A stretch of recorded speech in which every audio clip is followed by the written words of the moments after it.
வணக்கம் உறவுகளே, நான் உங்கள் தமிழ். நாம 4வது எபிசோடா என்ன திகில் சம்பவம் பார்க்க போறோம்னா, வேலைக்கு சென்றவருக்கு நடந்த அமானுஷ்ய திகில் சம்பவம் தாங்க இன்னைக்கு நம்ம பார்க்க போறோம். நாம வீடியோவுக்கு போறதுக்கு முன்னாடி நம்முடைய சேனலை இன்னும் சப்ஸ்கிரைப் பண்ணலைன்னா சப்ஸ்கிரைப் பண்ணிக்கோங்க. பெல் பட்டனை அழுத்தி ஆல் கொடுங்க. அப்பதான் நான் போடக்கூடிய வீடியோ நோட்டிஃபிகேஷனாக உங்களுக்கு வரும்.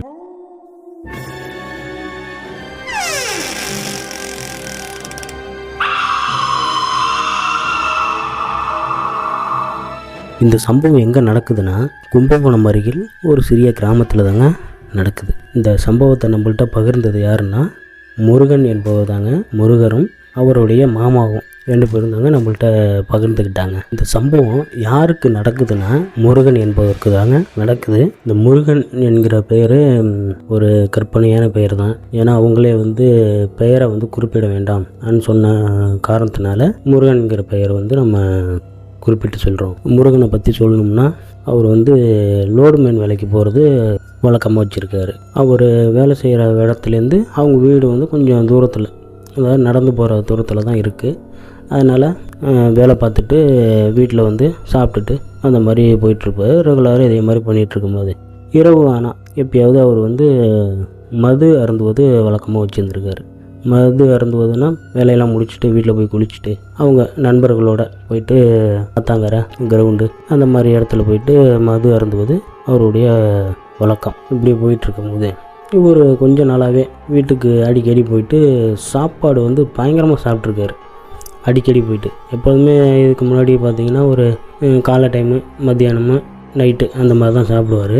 ஆனால் ஒரு கொஞ்ச நாளாகவே 1 ஹவருக்கு ஒரு தடவை, 2 ஹவருக்கு ஒரு தடவை சும்மா போயிட்டு சாப்பிட்ருக்காரு. அவருக்கு அந்த ஒரு கொஞ்ச நாளாக பசி பயங்கரமாக இருந்திருக்கு. பசி அதிகமாக இருக்கிறதுனால போயிட்டு சாப்பிட்டு வந்திருக்காரு.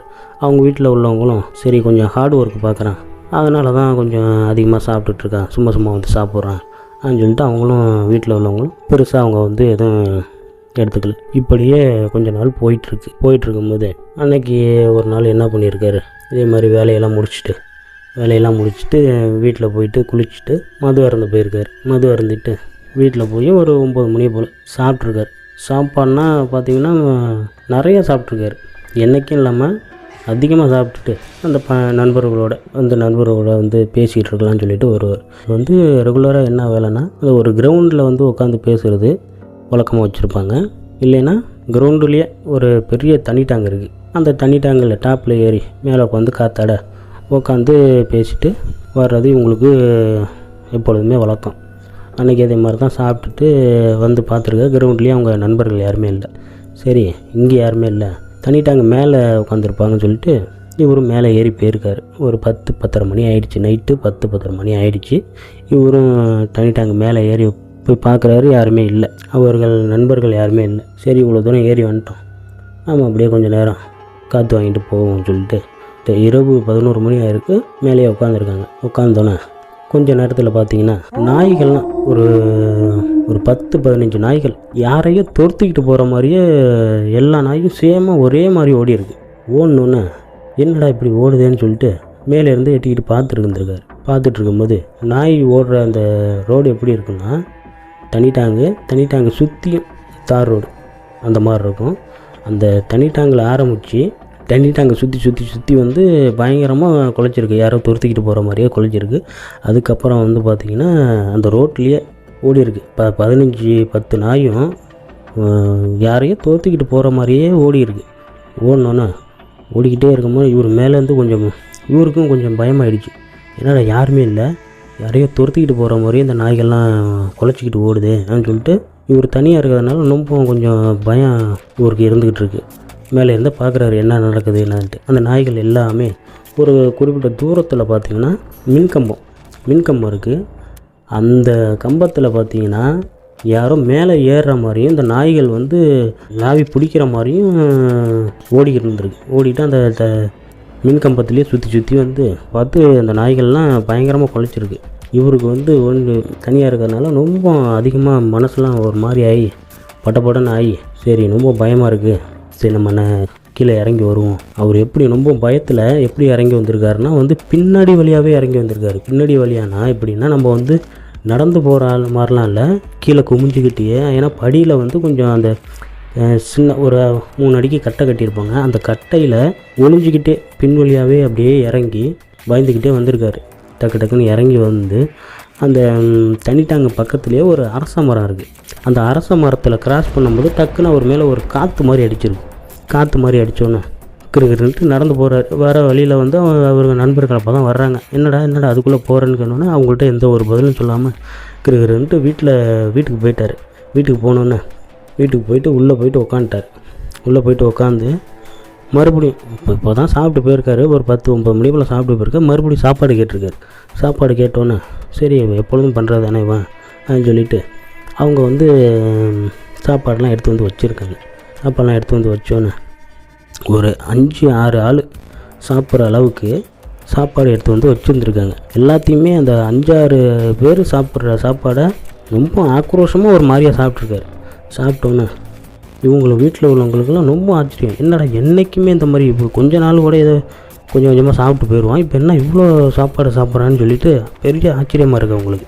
இதில் ஒரு பெரிய விஷயம் என்னென்னா, இவர் மீன் குழம்பு அவங்க வீட்டில் வந்து அன்றைக்கின்னு மீன் குழம்பு வச்சுருந்துருக்காங்க. மீன் குழம்புல வந்து பார்த்திங்கன்னா மீன் மண்டை வந்து இவர் வந்து தொடக்கூட மாட்டாராம். அன்றைக்கின்னு பார்த்தா ஒரு 5-6 மீன் மண்டையாக பயங்கர ஆக்ரோஷமாக அப்படியே ரொம்ப வெறி பிடிச்ச மாதிரி சாப்பிட்டுக்கிட்டு இருந்திருக்காரு. சாப்பிட்டு முடித்தோன்னே எல்லாத்தையும் ஓரம் கட்டிட்டு அவங்க அம்மாவை பார்த்தோன்னா அவர் மூஞ்செல்லாம் பார்த்தோம்னா அப்படியே கண்கள்லாம் செவந்து போய் அவரோட முகமே பார்த்திங்கன்னா அவர் மாதிரியே இல்லையா, வேறு முகம் மாதிரி தெரிஞ்சிருக்கு அவங்களுக்கு. வீட்டில் உள்ளவங்க இவங்களை மறுபடியும் எதுவும் சொல்லாமல் அவர் பட்டிக்கே பக்கத்தில் ரூமில் போயிட்டு படுத்துருந்துருக்காரு.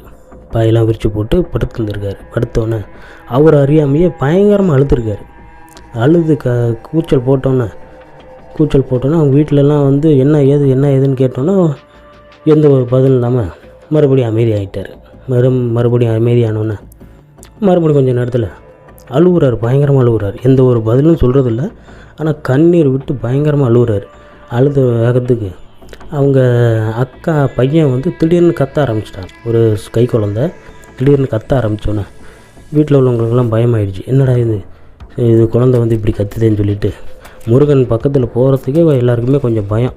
ஏன்னா கண்ணுகள்லாம் செவந்து போய் அழுகுற ரொம்ப ஒரு மாதிரி சேட்டை பண்ணிகிட்ருக்காரு. சேட்டை பண்ணோன்னே அவங்க மாமா வந்து வெளியில் போயிட்டு அப்போ தான் வந்திருக்காரு. வந்தோடனே வாசப்படியில் காலை வச்சுருக்காரு. காலை வச்சோன்னே அவரை வரவேணான்னு சொல்லு அப்படின்னு சொல்லிட்டு வீட்டுக்குள்ளேருந்து பயங்கரமாக கத்திருக்காரு அவர் முருகன். கத்துனோன்னே அவர் ஒன்றே என்னடா மது போதையில் அது மாதிரி கத்துறியா போறியான்னு சொல்லிட்டு இவரும் திட்டியிருக்காரு. நீ உள்ளே வராதன்ட்டு ரொம்ப ஆக்ரோஷமாக பயங்கரமாக கத்திருக்காரு. சரின்ட்டு அவர் உள்ளே வரல, வெளிலே உட்காந்துருக்காரு. இவங்கெல்லாம் எல்லோரும் போய் அவங்க அம்மாலாம் போயிட்டு போகிறதுக்கு கொஞ்சம் பயமாக இருக்குது. டக்குன்னு அவங்க அண்ணன் வந்து என்னாச்சு ஏதாச்சுன்னொன்னே எந்த ஒரு பதிலும் சொல்லாமல் பயங்கரமாக கை காலில் முறுக்கிறது, அப்படியே ஒரு மாதிரி முறுக்கிட்டு ஒன்றா உட்காந்துக்கிட்டு கண்ணெல்லாம் செவந்து போன கண்ணை வந்து உருட்டி விட்டு பார்க்க ரொம்ப அவங்களுக்கு ரொம்ப ஒரு மாதிரி பயமாயிடுச்சு. பயமானோன்னே டக்குன்னு அவங்க வீட்டிலேருந்து அடுத்த தெருவில் பார்த்திங்கன்னா ஒரு அம்மாவுக்கு வந்து சாமி வரும். அவங்க சாமி வந்து ஒரு துண்ணூறு போட்டால் இது மாதிரி கொஞ்சம் பயந்து குணம்லாம் சரியாகும்னு சொல்லிவிட்டு அந்த அம்மாவை போயிட்டு அழைச்சிட்டு வந்திருக்காங்க. அந்த அம்மா வந்து எலுமிச்சம்பழம் சூடெல்லாம் வாங்கிட்டு வந்து சூடத்தை கொளுத்தி காமிச்சோன்னா அந்த அம்மாவுக்கு சாமி வந்துருச்சு. யார் என்ன ஏதுன்னு கேட்கும்போது எந்த ஒரு இதுன்னு சொல்ல ரொம்ப ஆக்ரோஷமாக கைகாலெலாம் முறிச்சிட்டு கத்த ஆரம்பிச்சிருக்காரு. கத்துனோன்னே சாமி வந்த அம்மா வந்து போயிட்டு துண்ணூறு பூச போயிருக்காங்க. துண்ணூறு போய் எதுக்கு இந்த துண்ணூறு என்கிட்ட பூச வரீங்க, எதுக்கு அதை பூசுறீங்கன்னு சொல்லிட்டு ரொம்ப சரியான சவுண்டு கத்திக்கிட்டு ரொம்ப சேட்டை கொடுத்து இது பண்ணோன்னே அந்த அம்மா என்ன பண்ணியிருக்கு, ஓங்கி மண்டையில் ஒரு அடி அடிச்சிருக்கு. அடித்தோன்னே டக்குன்னு அமைதியாகிட்டார். அமைதியானோன்னே எலுமிச்சம்பழத்தை வெட்டி அவர் தலையில் வச்சு ஏதோ வேண்டியிருக்காங்க. வேண்டினோன்னே ரொம்ப நல்லா அமைதியாகிட்டார். ஆனால் அந்த ஒரு மாதிரி முணங்கிக்கிட்டு புலம்பிக்கிட்டு அந்த மாதிரியே தான் உட்காந்துருக்காரு. அந்த முன்னாடி மாதிரி அந்த சேட்டை அந்த பயங்கரமாக கத்துறது போகிறதெல்லாம் எதுவும் இல்லை.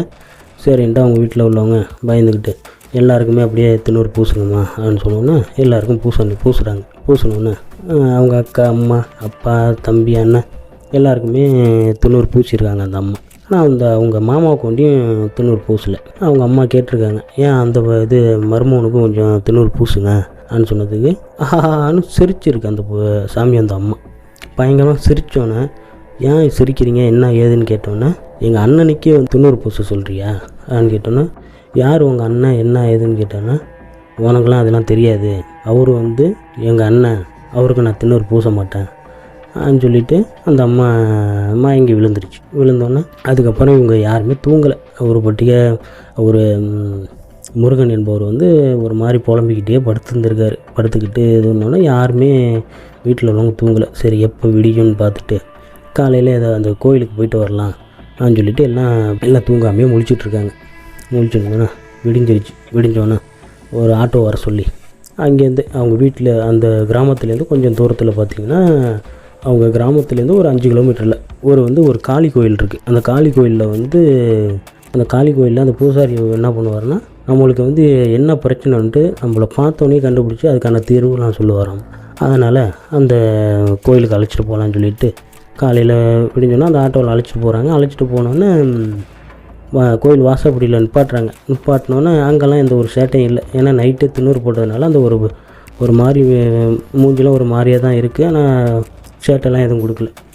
போயிட்டு வாசப்படியில் இறங்கினோன்னே டக்குன்னு அந்த காளி கோயில் பூசாரி வந்து, வாங்க நைட்டு ஃபுல்லாக ஒரே சேட்டை புள்ளி இருக்கே சொன்னோன்னே இவங்களுக்கு ஒன்றும் சொல்கிறதுன்னு தெரியாமல் ஆமாங்க ஐயா சொன்னோன்னே சரி வெயிட் பண்ணுங்கன்னு சொல்லிட்டு இவர் போய் சாமிக்கு போயிட்டு பூஜைலாம் போட்டுட்டு வர சொல்லியிருக்காங்க. வர சொன்னோன்னே சேட்டை பண்ணது இவர் தானேன்னு சொல்லிட்டு அவருக்கு வந்து நைட்டு நடந்தது எல்லாமே அப்படியே கரெக்டாக சொல்லிகிட்ருக்காரு.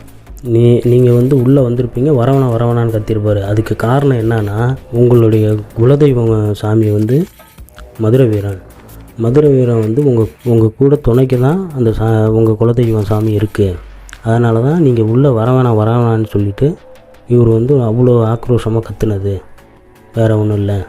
அந்த அம்மா வந்து உங்களுக்கு வந்து திண்ணூறு கூட போடாமல் காரணம் வந்து உங்களோட குலதெய்வம் சாமி வந்து உங்களுக்கு துணையாக இருக்குது, உங்களுக்கும் அந்த சாமி வரும். இதனால் வந்து அந்த அம்மா வந்து உங்களுக்கு வந்து திண்ணூறு போடல சொன்னோன்னே இவங்களுக்குலாம் ஒரே ஆச்சரியம். என்னடா நம்ம வீட்டில் நடந்தது இவங்க கரெக்டாக சொல்கிறாங்களே சொல்லிட்டு, முருகன் தாங்க நைட்டு ஃபுல்லாக ரொம்ப சேட்டையாக கொடுத்துட்டான், அது என்னங்க பண்ணுறதுன்னா, ஒன்றும் பயப்படாதீங்க, அம்மாக்கிட்ட வந்துட்டிங்களே, அதெல்லாம் ஒன்றும் பயப்பட வேண்டியதில்லை, நான் அவருக்கு நடந்ததையும் சொல்கிறேன்.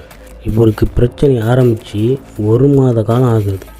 இவர் என்ன பண்ணியிருக்காரு, வேலையை முடிச்சுட்டு மது அருந்ததுக்காக வீட்டில் அந்த கறி மீன் அந்த மாதிரி சமைச்சி வீட்டிலேருந்து எடுத்துகிட்டு போயிட்டு அந்த ஒரு கிரவுண்டில் உட்காந்து சாப்பிட்டுட்டு இருக்கும் பொழுது இவர் கூட பழகின பையன் ஒருத்தவங்க இறந்துருக்காரு. அந்த பையன் வந்து இவரை வந்து தொட பார்த்ததுனால உங்களுடைய உறவுக்கார பையன் இப்போ கொஞ்ச நாளைக்கு முன்னாடி இறந்துருக்காரு. அவர் வந்து தடுத்து இவர் உடம்புக்குள்ளே வந்திருக்காரு. இது நடந்து 1 மாத காலம் ஆகுது. ஆனால் உங்களுடைய உறவுக்கார பையன் வந்து இவர் மேலே வந்து இறங்கலைன்னா உங்கள் பையனுக்கு பெரிய பிரச்சனையாக இருக்கும். அதனால தான் எந்த ஒரு சேட்டையும் இல்லாமல், அதனால் நீங்கள் வீட்டில் உள்ளவங்க எதுவுமே பயப்பட வேண்டியதில்லை சொல்லிவிட்டு வீட்டில் உள்ளவங்க எல்லாருக்குமே சாமிக்கிட்ட வச்சு முடிகையெல்லாம் போட்டுவிட்டு அனுப்பியிருக்காரு. அவர் முருகனுக்கும் என்ன சொல்லியிருக்காருன்னா, தம்பி நம்மளுக்கு நீங்கள் வந்து மது அருந்த அந்த கிரவுண்டுக்கோ இல்லை வந்து ஆற்று படித்துறைக்கோ இன்னும் ஒரு 2-3 இடம் சொல்லியிருக்காரு. அந்த இடத்துக்கெல்லாம் இனிமேல் வந்து இந்த மாதிரி இதுக்கெல்லாம் போகாத, போனேன்னா மறுபடியும் வந்து உனக்கு வந்து பிரச்சனை ஆகும், அதனால் அந்த மாதிரிலாம் நம்மளுக்கு போகாதான்னு சொல்லிட்டு அவருக்கும் நல்லா சாமிக்கிட்ட வேண்டி தாயத்தில் கயிறுலாம் கட்டி விட்டு குடும்பத்துக்கே கயிறு கட்டி விட்டு அனுப்பியிருக்காரு. அதுலேருந்து பார்த்தீங்கன்னா அந்த பக்கம் போகிறதுக்கே இப்போலாம் ரொம்ப பயந்துக்கிட்டு மது அருந்துவதற்கெல்லாம் அங்கெல்லாம் போகிறது கிடையாது. வாங்கிட்டு வந்து வேறு எங்கேயோ சாப்பிட்டுட்டு நேராக வீட்டுக்குள்ளே போயிட்டு படுத்துடுறாரு இவர் முருகன் என்பவர். இன்ன வரைக்கும் எந்த ஒரு பிரச்சனையும் இல்லாமல் நல்லபடியாக தான் போயிட்டு. இந்த வீடியோ உங்களுக்கு பிடிச்சிருந்தா நண்பர்களுக்கு ஷேர் பண்ணுங்கள், லைக் பண்ணுங்கள். நன்றி, வணக்கம். அடுத்த வீடியோவில் சந்திக்கலாம். வணக்கம் உறவுகளே. அது உடனே சாமி வந்துருச்சு. சாமி வந்து என்ன பார்த்துச்சு,